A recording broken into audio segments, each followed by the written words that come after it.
Hello everyone, welcome back to my channel doctor Bhavna special education. आज मैं सभी diploma students जो कि फर्स्ट ईयर के स्टूडेंट्स हैं उनको paper number 6 teaching approaches and strategies के मोस्ट इम्पॉर्टेंट क्वेश्चंस को बताऊंगी। लास्ट क्लास में भी मैंने आप सभी स्टूडेंट्स के लिए इसी पेपर के इम्पॉर्टेंट क्वेश्चंस को बताया था। आप लोगों को फुल फॉर्म्स भी बताई थी, तो आप लोगों ने देखा होगा कि जितनी भी फुल फॉर्म्स मैंने बताई थी आप लोगों को, उसी में से आपकी मैक्सिमम एक भी ऐसी फुल फॉर्म नहीं थी जो कि आपके पेपर में नहीं पूछे गए थे। तो उसी तरह के इम्पॉर्टेंट मैंने क्वेश्चंस भी बताए थे, बट कुछ हमारे, जैसे मैंने आपको लास्ट क्लास में बताया था कि बच गए थे क्योंकि बहुत ज्यादा लंबी हो गई थी क्लास। तो आज मैं उसका पार्ट बी कराऊंगी। पार्ट ए ऑलरेडी हम लोगों ने कर लिया, लेकिन आज पार्ट बी में जो बचे हुए क्वेश्चंस थे उनको हम लोग करेंगे। कुछ हमारे छोटे क्वेश्चंस हैं जो फुल फॉर्म्स के तौर पे पूछे जाते हैं, जो आज मैं आप लोगों को एक्सप्लेन करूंगी। सभी से मेरी रिक्वेस्ट है कि प्लीज ध्यान से इस वीडियो को देखिएगा, सुनिएगा और समझने की कोशिश करिएगा। आप लोगों के अभी फाइनल एग्जाम होने अभी बाकी है, तो उसके भी आप प्रिपरेशन करने के लिए आपको इस वीडियो से हेल्प मिलेगी।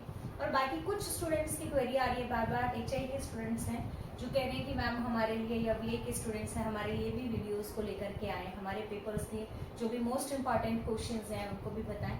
तो उनके लिए भी अभी जो नेक्स्ट मेरा फर्दर जो मैं क्लास लूंगी तो मैं HI के स्टूडेंट्स के लिए लेकर के आऊंगी।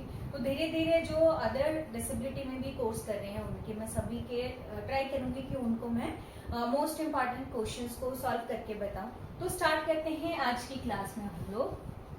फर्स्ट तो VAKT जो आपके अभी सप्लीमेंट्री एग्जाम में भी आया है, विजुअल फुल फॉर्म है visual auditory kinesthetic and tactile. Visual दृश्य, ऑडिटरी हम बोलते हैं श्रव्य, काइनेस्थेटिक मतलब थ्रू मूवमेंट, हाव भाव के थ्रू हम बच्चे को सिखाते हैं, एंड टैक्टाइल का मतलब होता है कि स्पर्श के माध्यम से सिखाना। विजुअल दृश्य सामग्री के माध्यम से सिखाना, श्रव्य या हाव भाव के थ्रू काइनेस्थेटिक होता है हमारा। तो ये फुल फॉर्म आप लोगों को अभी सप्लीमेंट्री एग्जाम में भी आपके पूछी गई थी। इसके बाद में ICT, आजकल हम सभी ICT का यूज करें तो इसकी फुल फॉर्म भी में भी बहुत सारे स्टूडेंट्स जानते भी होंगे। Information communication and technology. And इसके बाद में हमारी जो नेक्स्ट हमारी फुल फॉर्म है that is ESDM। Very very important, ये सारी आप लोगों को अभी सप्लीमेंट्री एग्जाम में पूछी गई है। Early start Denver model, early E denote करता है early, start S Denver model. तो ESDM ये भी आपकी पूछी गई थी। इसके बाद में जो नेक्स्ट है PBIS, PB positive behaviour intervention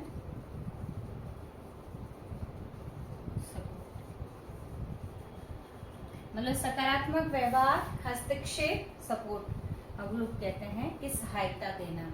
अब इस तरह के आप लोगों का ये तो 4 आप लोगों को सप्लीमेंट्री, बहुत सारे और भी फुल फॉर्म्स हैं जो ऑलरेडी मैंने आप सभी स्टूडेंट्स को बताई भी है। तो आप लोग जो मैंने शॉर्ट वीडियो बनाई है आपके लिए, या फिर मैंने जो फुल फॉर्म्स की ही वीडियो पर्टिकुलरली मैं आपके जो पेपर है उसी के अकॉर्डिंग आपके फाइनल एग्जाम तक भी ट्राई करूंगी कि आपके हर पेपर के अकॉर्डिंग जो मोस्ट इंपॉर्टेंट फुल फॉर्म्स हैं जो सिलेबस से बनती है उनको मैं कराने की भी कोशिश करूंगी। और जो मैंने ऑलरेडी आप लोगों के लिए वीडियो अपलोड करके दी है उनको भी प्लीज आप लोग फॉलो कीजिएगा। तो अब इसके बाद में हमारे जो लॉन्ग क्वेश्चंस हैं वो हम लोग करेंगे। फर्स्ट तो हम लोग डिफाइन इवैल्यूएशन। आप लोगों को ये क्वेश्चन 2 मार्क्स का पूछा जाता है कि मूल्यांकन को परिभाषित करें।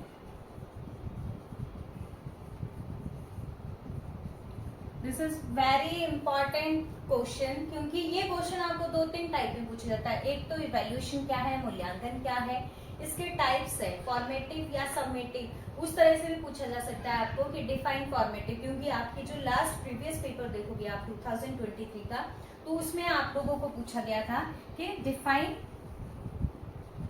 Formative evaluation.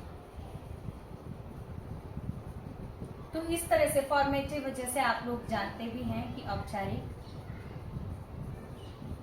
मूल्यांकन, तो ये भी आपको पूछा गया था। जो अभी आपके सप्लीमेंट्री एग्जाम है आप उसमें देखोगे तो इवैल्यूएशन, क्योंकि इवैल्यूएशन के ही 2 टाइप्स है आपके, जो कि एक तो आपका फॉर्मेटिव आता है, दूसरा हमारा सबमिटिव आता है जिसको हम सत्रांक बोलते हैं। तो सबसे पहले हम इवैल्यूएशन की यदि बात करते हैं कि इवैल्यूएशन क्या है। इवैल्यूएशन क्या है, एक ये क्या है, डेटा गैदरिंग प्रोसेस है, यानी आंकड़े एकत्रित करने का प्रोसेस है, डेटा गैदरिंग प्रोसेस।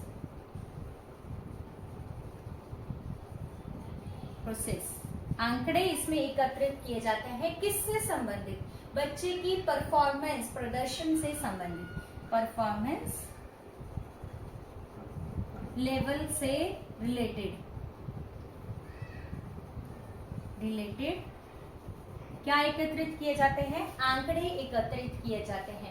और जब हम लोग आंकड़ों को एकत्रित करते हैं कि बच्चे का परफॉर्मेंस लेवल कैसा था, तो उन आंकड़ों को क्या किया जाता है, इंटरप्रेटेड भी किया जाता है, उनका व्याख्यान भी किया जाता है,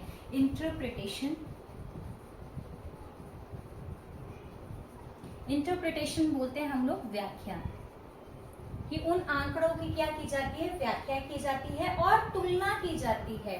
जो भी हमारे पास में रिजल्ट फाइंडिंग्स होती है उसकी तुलना भी करते हैं, कंपेयर करते हैं, उनको कंपेयर करते हैं। किसके साथ में कंपेयर करते हैं, जो कि सेट स्टैंडर्ड होते हैं, सेट स्टैंडर्ड।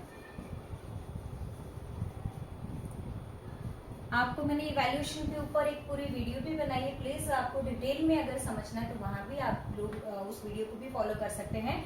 सेट स्टैंडर्ड मतलब कि हमारे जो तय मानक होते हैं उनके साथ में हम लोग क्या करते हैं, तय मानक के साथ में कंपेयर करते हैं।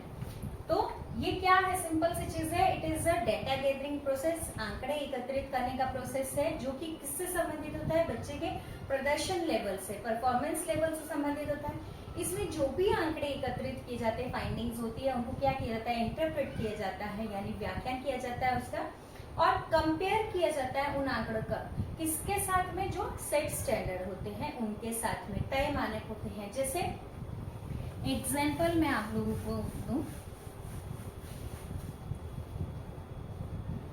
अभी अगर हम लोग बात करते हैं कि मैं बच्चे का परफॉर्मेंस इवैल्यूएशन का, अगर हम लोग ले लेते हैं इसको, इवैल्यूएशन मूल्यांकन, तो इसमें क्या है, बच्चे का परफॉर्मेंस लेवल, ये किसके साथ कंपेयर हो रहा है, जो कि सेट स्टैंडर्ड है, तय मानक। अब हमारे जो परफॉर्मेंस लेवल क्या है, वो हमारा हो सकता है कि हमने बच्चा 100 मार्क्स में से, या 10 हम लोग कह सकते हैं कि मार्क्स में से बच्चा कितने बार बच्चे ने सही किया, या कितने मार्क्स लेकर के आया, 6 मार्क्स लेकर के आया। और जो हमारे सेट स्टैंडर्ड थे वो कितने थे, हमारे 10। तो 10 में से बच्चे ने कितना सही किया, 6 किया, और 4 टाइम का हमारे पास क्या आ रहा है, डिफरेंस आ रहा है, जो अंतर आ रहा है। तो इवैल्यूएशन क्या है कि परफॉर्मेंस लेवल बच्चे का हम लोग देखते हैं, लेकिन बच्चे का परफॉर्मेंस लेवल, जैसे एक और एग्जांपल दूंगी कि बच्चे का अगर 100 मार्क्स का बच्चे का पेपर होता है, और हमने जो तय मानक हम लोग कह सकते हैं बच्चे कितने मार्क्स से पास होगा, 33 मार्क्स से। अब जो डिफरेंस आ रहा है कि हो सकता है कि बच्चा उतने मार्क्स नहीं ले पाया, 33 से 27 ही उसके मार्क्स आए हैं, तो जो डिफरेंस आया 33 और 27 के बीच में, वो हमारे क्या आ रहा है, डिफरेंस आ रहा है। तो ये इवैल्यूएशन है। अब इसके बाद में हम लोग, क्योंकि आप लोगों को मैंने पहले बोला कि ये क्वेश्चन ये 2 टाइप से पूछा गया है, फॉर्मेटिव और सबमेटिव, इसके जो टाइप्स हैं जानते भी होंगे आप लोग, 2 टाइप्स है, formative evaluation and summative evaluation.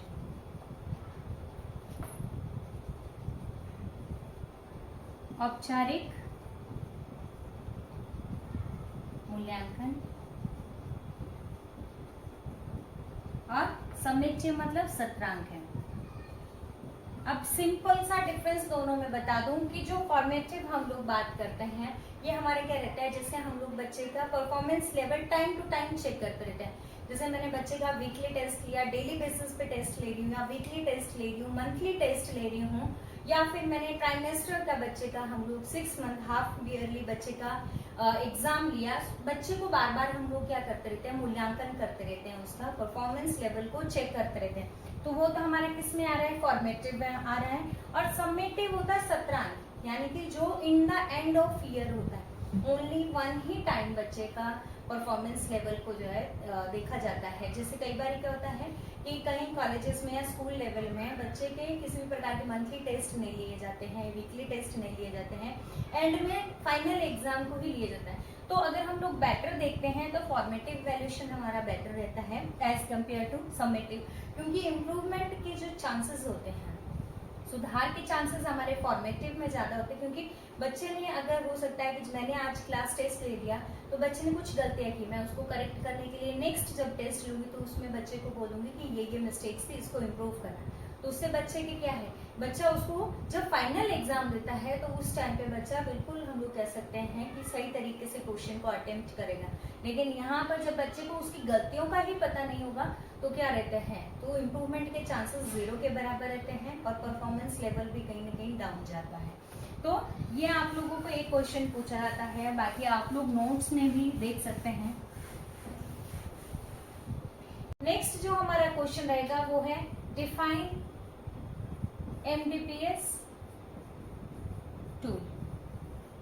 आपको रोल भी आ सकते हैं कि इसकी क्या भूमिका है और ये टूल क्या है। 2 मार्क्स का आप लोगों को क्वेश्चन पूछा गया था आपके सप्लीमेंट्री एग्जाम जो अभी 12 अप्रैल को हुआ था, उसमें भी पूछा गया था कि MDPS टूल का क्या परिभाषा है, या फिर हम लोग कह सकते हैं क्या इसके बेनिफिट्स हैं, रोल्स क्या हैं, क्यों इसको यूज में लाया जाता है। सबसे पहले हम लोग बात करेंगे इसके फुल फॉर्म की। तो फुल फॉर्म क्या है, Madras developmental programming system. Hindi में हम लोग इसको क्या बोलते हैं, मद्रास विकासात्मक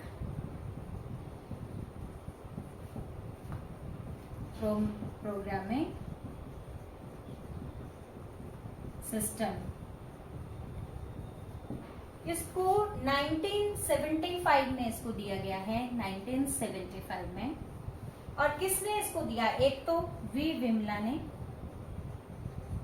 प्रोफेसर विमला लिख सकते हैं हम लोग, प्रोफेसर विमला और प्रोफेसर जयचंद्रन ने दिया। कब दिया इसको, 1975 में। अब हम लोग बात करते हैं कि इसमें कितनी क्रियाएं हैं और कितने क्षेत्र हैं। तो अगर हम लोग बात करते हैं कि आइटम्स की, आइटम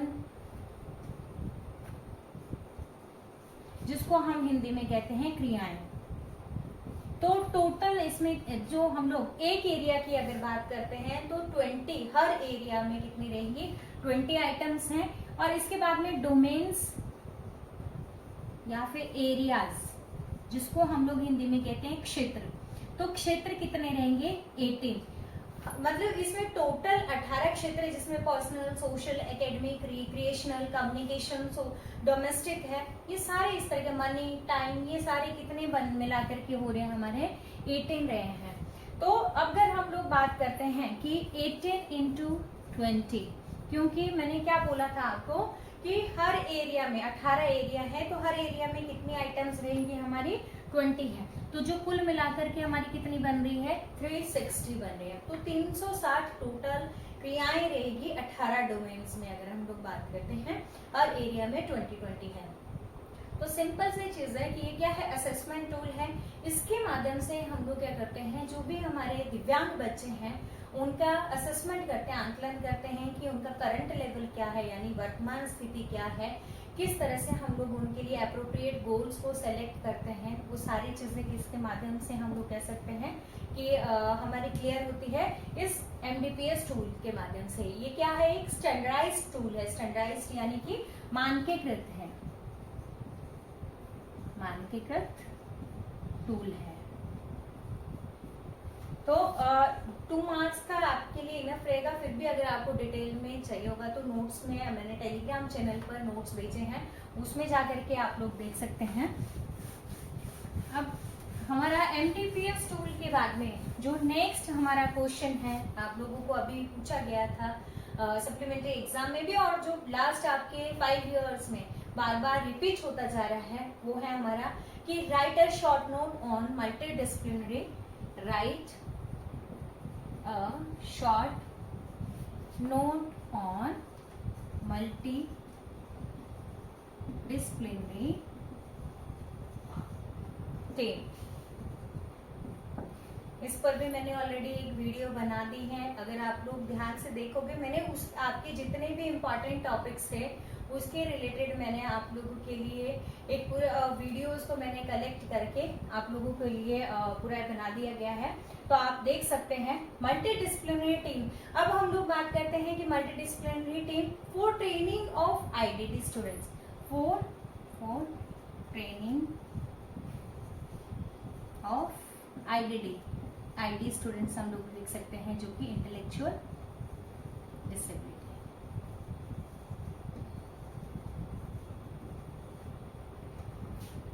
बौद्धिक, हिंदी में हम लोग क्या कर सकते हैं, लिख सकते हैं बौद्धिक अक्षम बच्चों के लिए हम लोग मल्टी डिसिप्लिनरी कहते हैं, बहु विषय के विशेषज्ञ।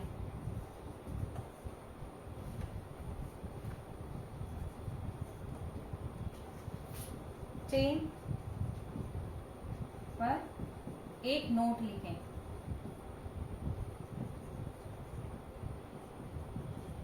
यानी कि सिंपल सी चीज है कि मल्टी डिसिप्लिनरी टीम क्या होती है, क्या उनके रोल्स रहते हैं, वो सब चीजें हम लोग लिखेंगे। अब हम लोग सिंपल सा, अगर मैं आप लोगों को बताऊं कि मल्टी डिसिप्लिनरी टीम क्या है,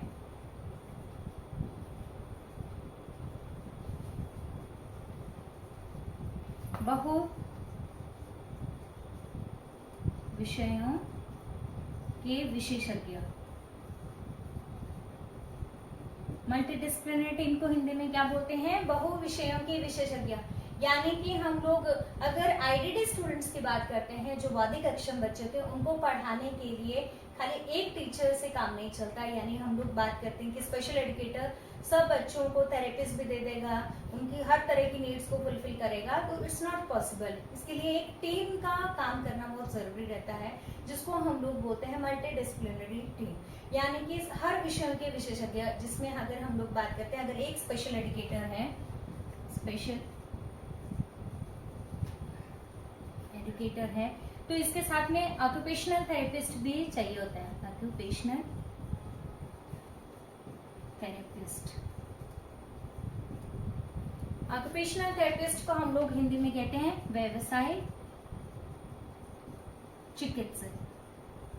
ये सारे हमारे एक टीम के रूप में काम करते हैं, इसीलिए आप लोगों को मैं एक्सप्लेन कर रही हूँ। एक स्पेशल एजुकेटर, सेकंड हमारा ऑक्यूपेशनल थेरेपिस्ट।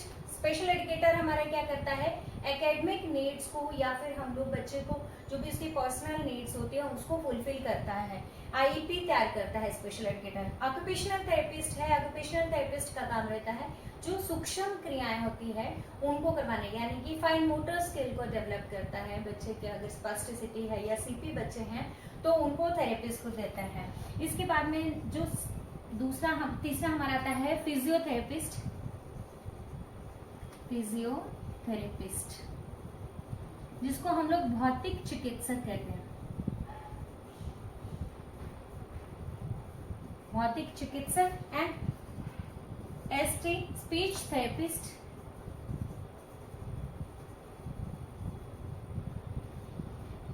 वाणी चिकित्सक हम बोलते हैं, वाणी चिकित्सक।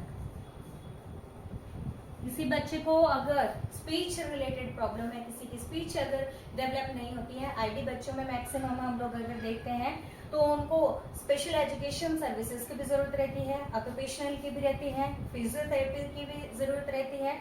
स्पीच थेरेपी की भी जरूरत रहती है, क्योंकि हर बच्चे को कहीं ना कहीं, अगर हम ऑटिज्म बच्चों की बात करते हैं, आईडी बच्चों की बात करते हैं, इनको हमेशा से जो वाणी की, अगर हम लोग कह सकते हैं, संप्रेषण संबंधी हम लोग कह सकते हैं कि इनको कठिनाइयों का सामना करना पड़ता है, तो ऐसे में स्पीच थेरेपिस्ट उनको चिकित्सा देता है। एंड आईक्यू टेस्टिंग के लिए फिजियोथेरेपिस्ट,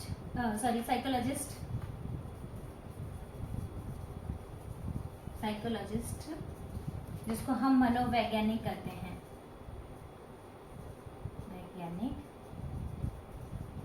मनोवैज्ञानिक जो भी हम लोग कह सकते हैं कि साइकोलॉजिकल नीड्स रहती है स्पेशल बच्चों की, उनको फुलफिल करता है, बच्चे का आईक्यू टेस्टिंग करता है, या फिर बच्चे में कौन से बिहेवियर प्रॉब्लम होते हैं जिनको रिड्यूस करने की जरूरत रहती है, जिनको मैनेज करने की जरूरत रहती है, तो उसको कौन मैनेज करता है? साइकोलॉजिस्ट है। एंड इसके बाद में हमारा जो 6th हम लोग कह सकते हैं सोशल वर्कर भी होता है, जो साथ में काम करता है एज ए टीम। तो ये 6 हम लोग कह सकते हैं कि टीम के विशेषज्ञ होते हैं, एरिया के विशेषज्ञ होते हैं, जो एक साथ में मिलकर के काम करते हैं। बच्चे का सबसे पहले आंकलन करेंगे, अगर होम बेस्ड है या स्कूल में भी है तो ये पूरी टीम जो है स्कूल में भी रहती है। स्पेशल एजुकेटर तो नो डाउट सर्विसेज को देता ही है, बट ये सारे जो भी as per need of child, बच्चे की किस एरिया में दिक्कत आ रही है, ये सब एज ए टीम काम करते हैं। तो जो एक साथ काम करते हैं टीम बन करके, उसको हम लोग क्या कहते हैं? मल्टी डिसिप्लिनरी टीम कहते हैं।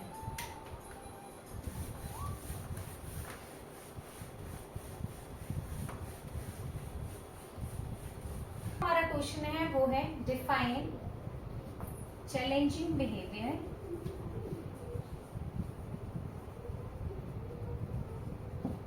अब डिफाइन क्या करना है? चैलेंजिंग यानी कि चुनौतीपूर्ण बिहेवियर। अब इसके बाद में इसी में आगे पूछा गया है explain various techniques to manage challenging behaviour of students with ID.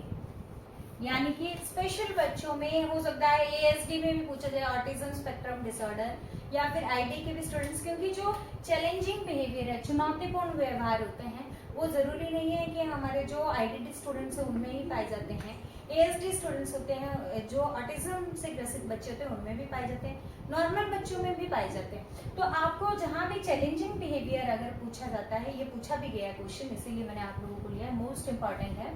तो आप लोगों को कहीं भी किसी की भी चैलेंजिंग बिहेवियर को अगर पूछा जाता है, तो उनके लिए आप जो भी टेक्निक्स मैं बताऊंगी उनको आप लोग लिख लीजिएगा। अब सीधे सी बात है कि चुनौतीपूर्ण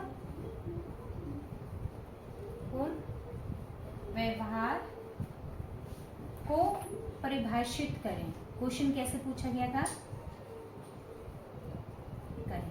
अब एक्सप्लेन वेरियस टेक्निक्स, विभिन्न समस्यात्मक या फिर समस्यात्मक व्यवहारों के परिमार्जन लिख सकते हैं हम लोग, क्योंकि आपको क्या है, मैनेज लिखा हो या प्रबंधन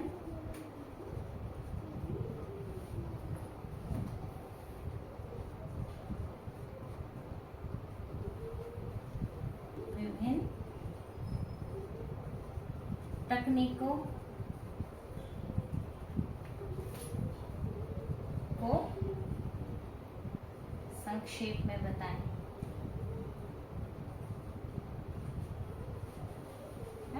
तो सबसे पहले यदि हम लोग बात करते हैं कि चैलेंजिंग बिहेवियर क्या है, अब चैलेंजिंग बिहेवियर सिंपल सी चीज है, चुनौतीपूर्ण व्यवहार, जो हिंदी वर्जन इसका लिखा हुआ है। 2 टाइप्स के बिहेवियर होते हैं। सबसे पहले तो मैं आप स्टूडेंट्स को बता दूं कि बिहेवियर क्या होता है। हम लोग अगर व्यवहार की बात करते हैं, all the activities which we perform in our daily routine, जो भी हम लोग सुबह से शाम तक कोई भी क्रियाओं को करते हैं, उन सबको हम लोग क्या कहते हैं? व्यवहार कहते हैं।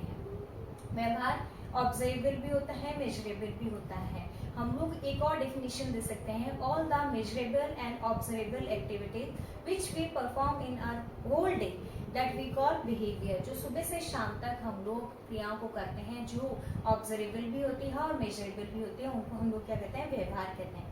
मेनली 2 टाइप्स का बिहेवियर हम लोग परफॉर्म करते हैं। नॉर्मल अगर बच्चा है तो वो भी कहीं ना कहीं चुनौतीपूर्ण व्यवहारों को भी करता है, लेकिन बहुत ही कम हम लोग कह सकते हैं लेवल का करता है। जब वो चाइल्डहुड पीरियड में होता है तब बच्चा ज़्यादा करता है बाल्यावस्था के दौरान, लेकिन लेटर ऑन धीरे धीरे क्या हो जाता है, हम लोग जो समस्यात्मक व्यवहार होते हैं, चुनौतीपूर्ण व्यवहार होते हैं, उनको कंट्रोल कर लेते हैं, उनको हम लोग शो नहीं करते। When we talk about children with disability, IDD students हैं, ऑटिज्म स्पेक्ट्रम डिसेबिलिटी से ग्रसित बच्चे हैं, उन बच्चों के जो समस्यात्मक व्यवहार होते हैं वो एट द एज ऑफ 15, 18 या फिर एडल्टहुड पीरियड में भी उनके क्या रहते हैं, उनको वो शो करते रहते हैं। अब due two of their disability हम लोग कह सकते हैं, क्योंकि उनका इनकम्प्लीट डेवलपमेंट है या न्यूरोलॉजिकल डिसेबिलिटी होने की वजह से क्या है, वो इस तरह के व्यवहारों को शो करते हैं, लेकिन इनको कंट्रोल करना बहुत ही जरूरी रहता है। मैंने बोला कि 2 प्रकार के हम लोग व्यवहार को शो करते हैं। One is your skill behaviour, जिसको हम लोग क्या कहते हैं, कौशल व्यवहार, एंड सेकेंड हमारा क्या आता है, प्रॉब्लमेटिक, जो आपका क्या है, ठीक, या चैलेंजिंग बिहेवियर है। It's already written over the board कि आपका प्रॉब्लमेटिक हम लोग बोलते हैं समस्यात्मक या फिर चुनौतीपूर्ण व्यवहार।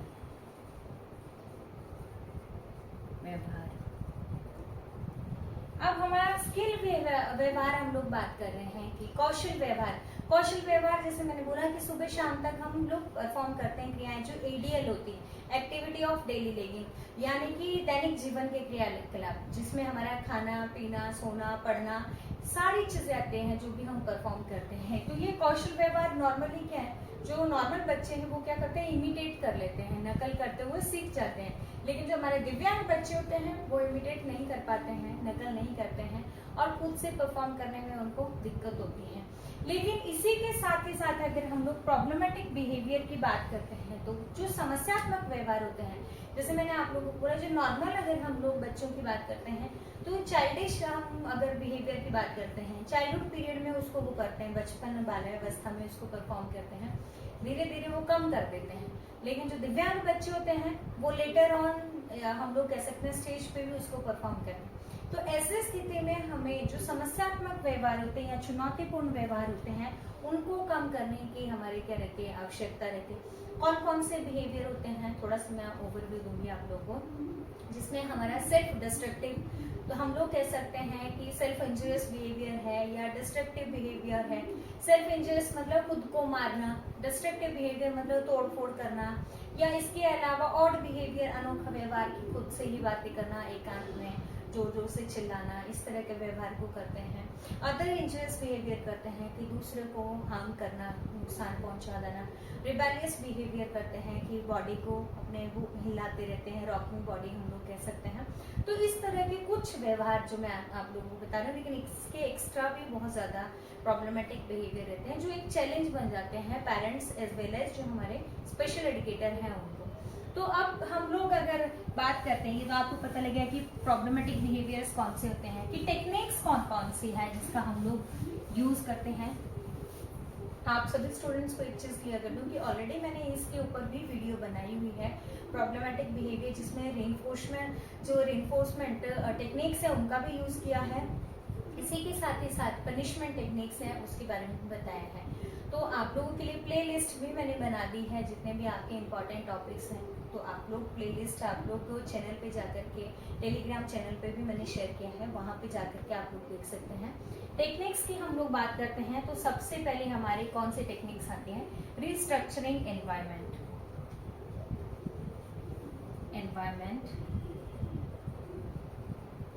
कारकों में बदलाव। कारकों में बदलाव हम लोग सिंपल से चीज है कि हम लोग क्या करेंगे कि अगर हमें लग रहा है कि वातावरण में, जैसे क्लास में टीचर गया, अब अगर 2 बच्चे आपस में बातें कर रहे हैं तो हम लोग क्या करेंगे, वातावरण में चेंज ला देंगे। जो 2 बच्चे आपस में बात करते हैं उसमें से एक बच्चे को अपने पास बिठा देंगे, या एक बच्चा अगर खिड़की से बार बार बाहर देख रहा है तो हम लोग उस बच्चे को अपने पास बुला लेंगे इंस्टेड ऑफ कि हम लोग उस बच्चे को खिड़की के पास ही रहने। जो भी डिस्ट्रैक्शन क्रिएट करने वाली चीजें होगी जिससे बच्चा डिस्ट्रैक्ट हो रहा है, ध्यान भंग हो रहा है, उसको हम लोग वहां से हटा देंगे। वो हमारे क्या आता है, कारकों में बदलाव। जो भी मैं अभी टेक्निक्स बताऊंगी ये पनिशमेंट टेक्निक्स हैं। इसके बाद में हमारा जो सेकेंड हमारा आता है फिजिकल रेस्ट्रेंट। फिजिकल रेस्ट्रेंट, शारीरिक प्रतिबंध। शारीरिक प्रतिबंध हम लोग कह सकते हैं कि जैसे मैंने आप लोगों को बताया कि बच्चे क्या करते हैं, बार बार रॉकिंग बॉडी करते हैं, जैसे अपने बॉडी को हिलाते रहेंगे। Specially those are children with autism बच्चे ऐसे करते हैं, फ्लैपिंग हैंड्स करते हैं। तो ऐसी स्थिति में टीचर क्या करता है, बच्चे को अगर बच्चा बार बार सिर को हिला रहा है तो उसके बैक साइड में जो उसकी नेक है वहां पे हाथ लगा देगा, यानी रिस्ट्रिक्ट कर रहा है, शारीरिक रूप से प्रतिबंध कर देगा। बच्चा खुद को हार्म अगर पहुंचा रहा है, खुद को थप्पड़ मारा है तो उसके हाथ को रिस्ट्रिक्ट कर देगा, उसको पकड़ लेगा। और इसी के साथ ही साथ ये तो उसका क्या है, पकड़ लिया, और इसके अलावा भी क्या बच्चे खुद को बहुत ज्यादा हार्म पहुंचाते हैं। ऐसी स्थिति में बच्चे को जो टीचर है वो क्या करेगा, सॉफ्ट कपड़े से 1 मिनट के लिए बच्चे का या कुछ सेकेंड्स के लिए उसके हाथ को बैक साइड में ले जाते हुए पीछे को बांध देगा सॉफ्ट कपड़े से। तो वो क्या है, शारीरिक प्रतिबंध हम लोग कह सकते हैं, इस टेक्निक का यूज करते हैं। इसी के साथ में हमारा जो नेक्स्ट आता है वो है ओवर करेक्शन। ओवर करेक्शन को हम लोग कहते हैं अति सुधार। अति सुधार टेक्निक में रहता है कि ये पनिशमेंट टेक्निक है, तो इसमें बच्चे को पनिशमेंट मिलेगी कि बच्चे ने अगर जानबूझ करके पानी फेंका या कचरा फेंका कहीं भी, अगर क्लासरूम में या घर में, तो ऐसी स्थिति में मदर या टीचर क्या करेगी कि अगर बच्चे ने थोड़ी सी जगह में अगर पानी फेंका है तो उसको बोलेगी कि पूरा एरिया को मूव करना है, उसको साफ करना है। या इसी के साथ ही साथ अगर बच्चे ने थोड़ी जगह पे अगर कचरा फैलाया तो उसको पूरे रूम को क्लीन करने के लिए कहना है। तो वो हमारा रिस्पॉन्स हम लोग कह सकते हैं, सॉरी ओवर करेक्शन कहते हैं। इसके बाद में हमारे जो नेक्स्ट टेक्निक है that is time out. Time out को हम लोग टाइम आउट ही बोलते हैं। टाइम आउट टेक्निक में हम लोग क्या कहते हैं कि जैसे बच्चे का हम लोग देखते हैं कि कई बच्चे रूल्स को फॉलो नहीं करते हैं, बॉसीपन बहुत ज्यादा होता है। अगर गेम उनका खेलने का इंटरेस्ट है लेकिन ड्यू टू ऑफ देयर बॉसीपन या ईगो की वजह से वो क्या करते हैं, रूल्स को फॉलो करने में बिलीव नहीं करते हैं, धक्का मुक्की करते हैं। तो ऐसी स्थिति में टीचर क्या करेगा, बच्चे को उस गेम से हटा देगा और उसको गेम से साइड में कर देगा। मतलब बच्चा सामने रहते हुए ही गेम्स को देखेगा, लेकिन उसको वो पनिशमेंट मिला है कि वो गेम में इन्वॉल्व नहीं हो सकता, क्योंकि उसने क्या किया है, गलती किया है, उसने रूल्स को फॉलो नहीं किया है। टाइम आउट क्लासरूम में अगर टीचर एक्टिविटी करा रहा है, पढ़ा रहा है, तो बच्चे को हेड डाउन करने के लिए बोल सकता है, दीवार के साइड मुंह करके खड़ा होने के लिए कह सकता है, यानी कि बच्चे को उस एक्टिविटी से हटाना। दरवाजे के बाहर उसको खड़ा कर सकता है कि अपने सामने, कि सो दैट बच्चा इधर उधर भी नहीं जाए। बट हाँ, हमें बच्चे को टाइम आउट, बच्चे का लेवल को देखना है कि क्या बच्चे को जो भी आप लोग टाइम आउट दे रहे हैं उसका उस पर असर भी हो रहा है कि नहीं। क्योंकि कई बार बच्चे क्या है कि अगर आप टाइम आउट उसके ऊपर टेक्निक को यूज में लाया तो उसका वो बेनिफिट भी ले जाते हैं, वो उनको रेनफोर्समेंट हो जाता है, पुनर्बलन मिलता है। जो बच्चे क्लास से बाहर ही जाना चाहते हैं, ऐसी स्थिति में आप उनको बाहर निकाल देते हैं तो वो उसको एंजॉय करते हैं। तो हमने बच्चे का पहले ध्यान रखना है कि कहीं बच्चा उसको जो भी आप टेक्निक का यूज कर रहे हैं उसको कहीं एंजॉय तो नहीं कर रहा है। इसके बाद में नेक्स्ट हमारी रिस्पॉन्स कॉस्ट है। रिस्पॉन्स कॉस्ट हम लोग कहते हैं प्रतिक्रिया मूल्य। प्रतिक्रिया मूल्य मतलब कि जैसे बच्चे को अगर बच्चे ने कुछ अच्छा बिहेवियर किया और हम लोग उसको टोकन दिए जा रहे हैं। हमने 1 वीक का टारगेट रखा कि आप जब पॉजिटिव बिहेवियर को करेंगे तो हर डे आपको क्या है, एक टोकन मिलेगा या स्टार मिलेगा। जब आप 3 या 5 जो भी आपने क्राइटेरिया रखा है कि इतने आप लोग टोकन को ले लोगे, स्टार्स को ले लोगे, then I give you 1 chocolate, या फिर आप उनको कोई भी आइसक्रीम दे या कोई एक्टिविटी करवाएंगे। लेकिन अब क्या, बच्चे ने पूरा 4 दिन तक तो पॉजिटिव बिहेवियर किया, एक दिन बच्चे ने कोई समस्यात्मक व्यवहार किया, तो आप उससे जो भी उसको स्टार दिए थे या टोकन दिया था उसको आप वापस ले लोगे, और उसको वो क्लियर भी करेंगे कि आपकी गलती की वजह से आपसे जो भी आपको दिया गया था, टोकन दिया गया था, उसको वापस लिया गया है। एंड इसके बाद में 6th one is conveying displeasure. Conveying displeasure मतलब नाराजगी प्रकट करना। नाराजगी प्रकट करना मतलब कि कई बार टीचर से बच्चे बहुत ज्यादा अटैच्ड होते हैं या मदर से भी अटैच्ड होते हैं।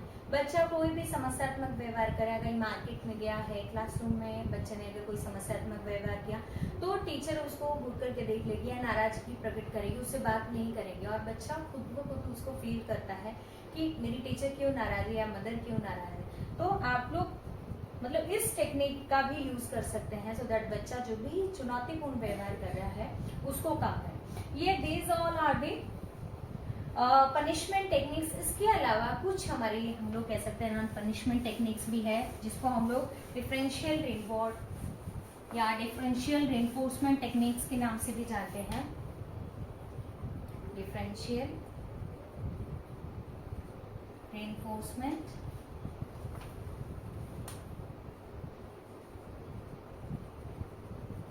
टेक्निक, वो पनिशमेंट की 6 जो मैंने बताई। अब इसमें हमारा DRO यानी कि डिफरेंशियल रेनफोर्समेंट, ये हम लोग reinforcement for other behaviour. Differential reinforcement को हम लोग कहते हैं बहु विभेदीय पुनर्वलन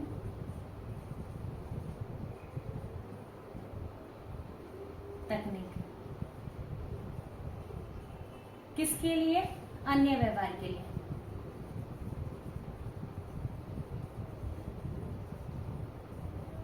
अन्य व्यवहार के लिए हम लोग क्या कर रहे हैं?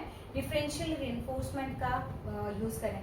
जैसे क्लासरूम में बच्चा रोज दूसरे बच्चे के साथ बात करता है या उसको थप्पड़ मारता है। सपोज लीजिए कि दो बच्चे इकट्ठे बैठते हैं और दूसरे को वो हार्म पहुंचाता है, बच्चा उसको थप्पड़ मारता है, लड़ाई झगड़ा करते हैं। किसी दिन वो बच्चे एक साथ में बैठे हैं और अच्छे से बात कर रहे हैं, हालांकि वो समस्यात्मक व्यवहार ही करेंगे, क्लास के दौरान वो बात कर रहे हैं, लेकिन फिर भी हम उसको क्या करेंगे? रेनफोर्समेंट देंगे, उसको वेरी गुड बोलेंगे, वाह बेटा आप रोज लड़ाई करते हैं लेकिन आज तो आप बहुत अच्छे से बैठे हो, तो उसके लिए उनको शाबाश, वेरी गुड, या जो भी आप उनको खाने पीने वाली चीज दे सकते हैं वो देंगे। इसके बाद में DRL लो रेट बिहेवियर, क्योंकि ये सारी लाइन आपकी वही आएगी, वो लो रेट बिहेवियर। अब किसके लिए देंगे? कम स्तर के हम लोग कह सकते हैं व्यवहार के लिए।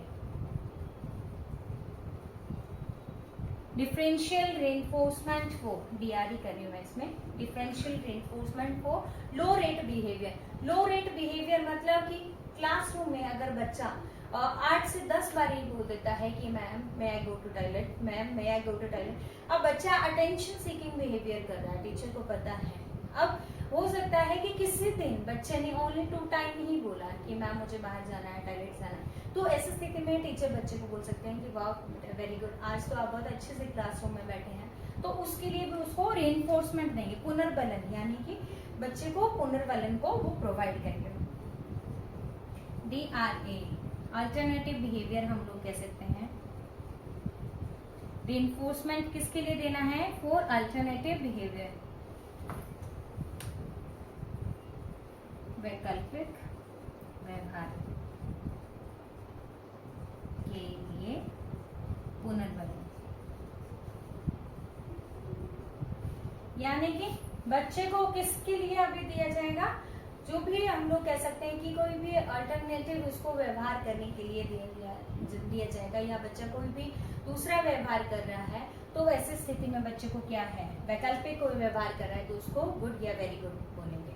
तो ये 3 हम लोग कह सकते हैं कि रेनफोर्समेंट टेक्निक्स हैं, डिफरेंशियल रेनफोर्समेंट टेक्निक जिनका यूज कर सकते हैं। 6 हमारी पनिशमेंट टेक्निक्स थे, तो इनको आप अच्छे से इलेबोरेट कर सकते हैं। जब ये क्वेश्चन आपको अगर अगेन आता है तो बिहेवियर क्या है, चैलेंजिंग बिहेवियर कौन कौन से होते हैं, थोड़ा सा उसके बारे में लिख के देन फिर आप लोग इन टेक्निक्स को फ्लो चार्ट के माध्यम से आप लोग इसको एक्सप्लेन कर सकते हैं। अब इसके बाद में एक और क्वेश्चन है हमारा,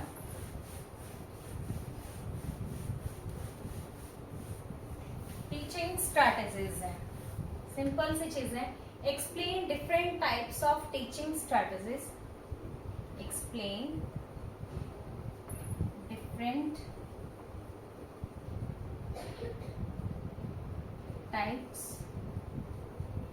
ऑफ टीचिंग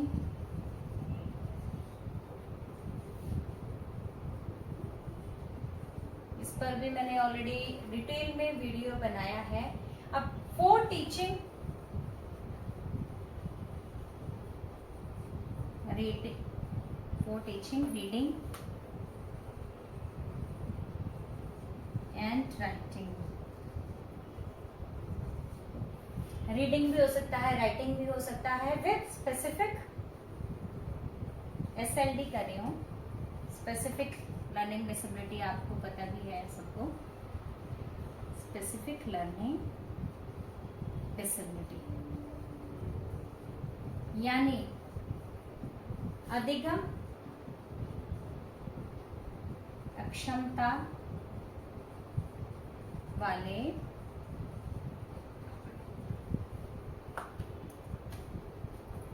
बच्चों के लिए विभिन्न शिक्षण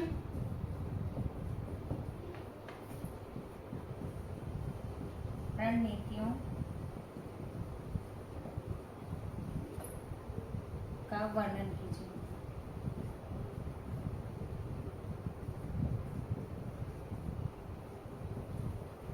को पढ़ाने के लिए भी आप लोग कर सकते हैं, को पढ़ाने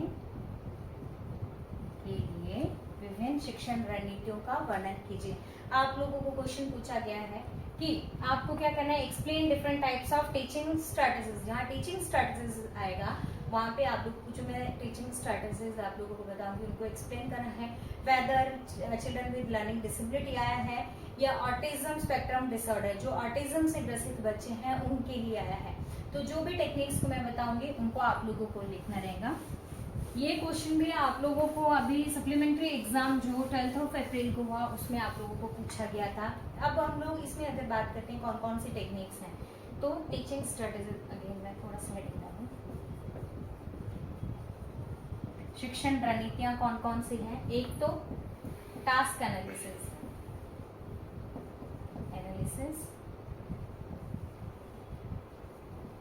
कार्य विश्लेषण, जितने भी मैंने टॉपिक्स आप लोगों को बताए हैं, एक तो ये आप लोगों को पहले पूछे गए हैं सारे के सारे, और इन पर मैंने डिटेल में वीडियोस भी बनाई है। तो और ज़्यादा डेप्थ में आपको जानने के लिए वीडियोस को भी देख लीजिए, प्लेलिस्ट को ज़रूर फॉलो कीजिएगा। टास्क एनालिसिस है, टास्क एनालिसिस हमारा नाम से क्लियर हो रहा है कि कार्य का विश्लेषण करना है, यानी जो भी टास्क आप बच्चे को सिखाओगे उसको क्या करना है, आपने सिंपल और इजीएस्ट वे में आपको स्टेप बाय स्टेप उसको क्या करना है, आपने ब्रेक डाउन करना है। यानी कि to break down a task into simple और इजीएस्ट वे, सिंपल और इजीएस्ट वे में ब्रेक डाउन करना है,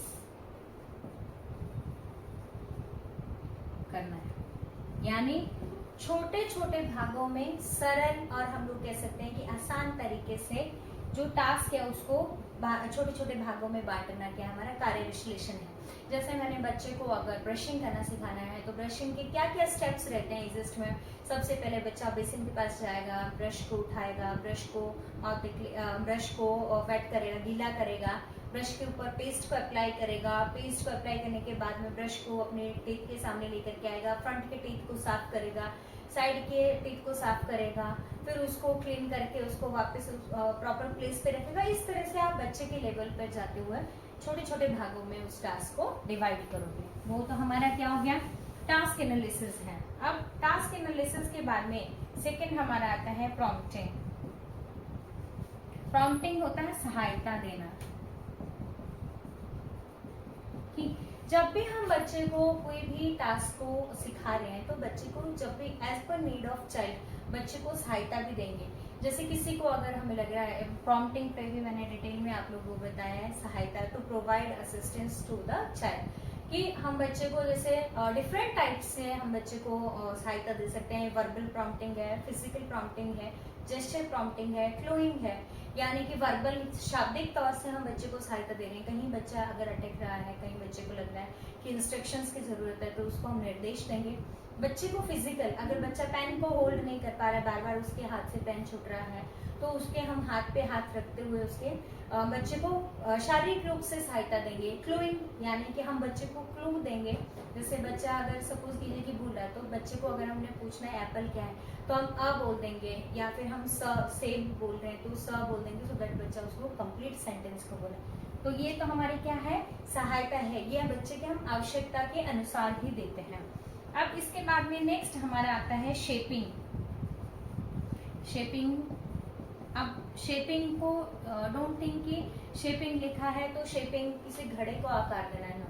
इसमें बच्चे को हर स्टेप के ऊपर बच्चे को क्या करना है, रिइंफोर्समेंट या रिवॉर्ड को देना है, सो दैट बच्चा उस टास्क को कंप्लीट कर सके। यानी कि हर सक्सेसफुल अटेम्प्ट पर, सफल प्रयास पर पुनर्बलन देना है।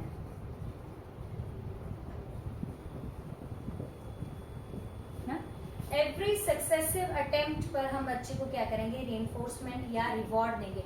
जैसे सपोज कीजिए बच्चे को हमने सर्कल बनाना सिखाना है, बच्चे ने पेन की तरफ भी देखा तो हम उसको बोलेंगे गुड, वेरी गुड बेटा, पेन को होल्ड कीजिए। बच्चे ने ब्लैक बोर्ड पे अगर एक डॉट भी लगाया तो भी हम उसको मोटिवेट करेंगे, उसको शाबाश, वेरी गुड बोलेंगे।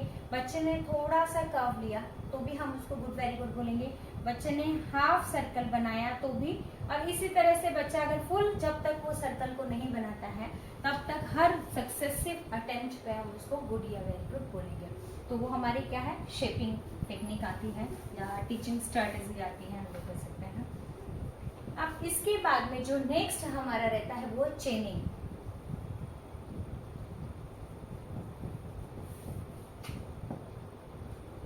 चेनिंग हम लोग नाम से ही क्लियर हो रहा है कि एक सिक्वेंशियल ऑर्डर में हम लोग क्या करेंगे, टास्क को डिवाइड करेंगे। बच्चे को जब भी हम लोग कोई भी टास्क को सिखाते हैं तो एज ए चेन हम लोग मतलब बच्चे के लिए एक सीक्वेंस में बच्चे को बनाएंगे। ऐसा नहीं है कि हमने कोई भी स्टेप कहीं से उठा करके बच्चे को इजी वे में कराने लगे, नो।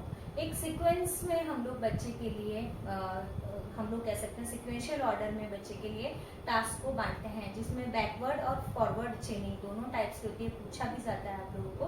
तो हम लोग बच्चे के लिए क्या करेंगे, बैकवर्ड हम लोग की बच्चे को लास्ट स्टेप से फर्स्ट स्टेप पे, कुछ स्टेप्स ऐसे रहते हैं हमारे जो हम लोग लास्ट से, जैसे बच्चे को अगर हमने दिव्यांग बच्चे को हमने सॉक्स को पहनना सिखाना है तो सॉक्स को पहनना सिखाने से पहले हम लोग उसको रिमूव करना सिखाएंगे, क्योंकि वो ज़्यादा इजी रहता है बच्चे के लिए।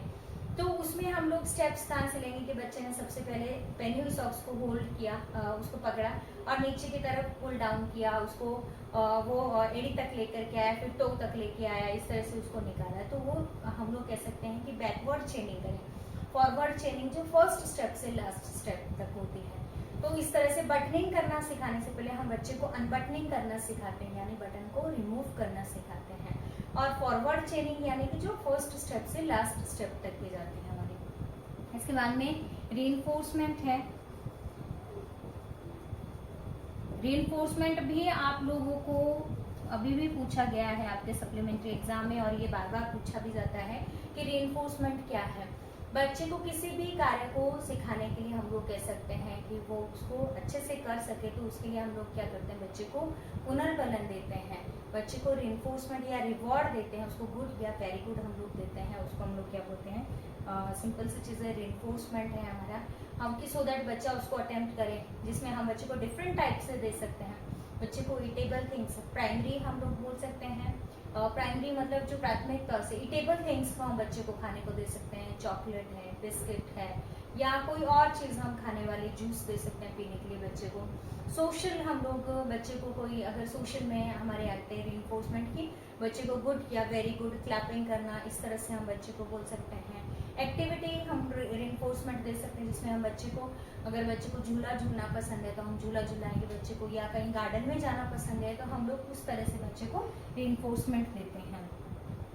और रीइंफोर्समेंट में एक और चीज़ क्लियर कर दूं कि रीइंफोर्समेंट आपको तुरंत देना है, कैप नहीं डालना है। कि अगर आपने बच्चे के पॉजिटिव बिहेवियर किया और उसको अगर आपने रीइंफोर्समेंट देना है तो तुरंत देना है।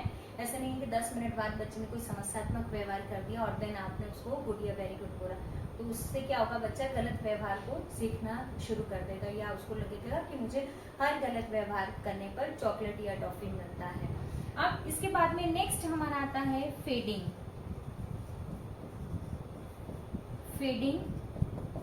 अब फेडिंग हमारा नाम से क्लियर होता है कि फेड करना। जो भी हम लोग प्रॉम्प्टिंग में, जैसे मैंने बोला, सहायता दे रहे हैं बच्चे को, असिस्टेंस दे रहे हैं, हम डिपेंडेंसी नहीं बनाए रखेंगे। हमने अगर बच्चे को पहले उसके हाथ पर हाथ रखते हुए बच्चे को 1 लिखना सिखाया था, फिर देन हम उसके क्या करेंगे, हाथ से हटा देंगे, उसके हम लोग शोल्डर पे रख देंगे, या शोल्डर के बाद हम लोग बच्चे के पीछे खड़े रहेंगे सो दैट बच्चे को लगे कि आप उसके पास ही हैं। लेकिन जैसे ही आपको लगेगा कि अब बच्चे के पीछे से भी आपको हटने की ज़रूरत है, तो आप वहाँ से हट करके बच्चे से थोड़ा सा 1 या 2 फीट की दूरी पे जा करके बैठ सकते हैं, खड़े हो सकते हैं, सो दैट, और उसके बाद में आप बच्चे को इंडिपेंडेंट छोड़ दोगे कि वो अपने से ही कोई भी टास्क है उसको कर ले। तो फेडिंग मतलब जो भी बच्चे को सहायता दी जा रही है उसको हम लोग क्या करेंगे, कम करते हैं।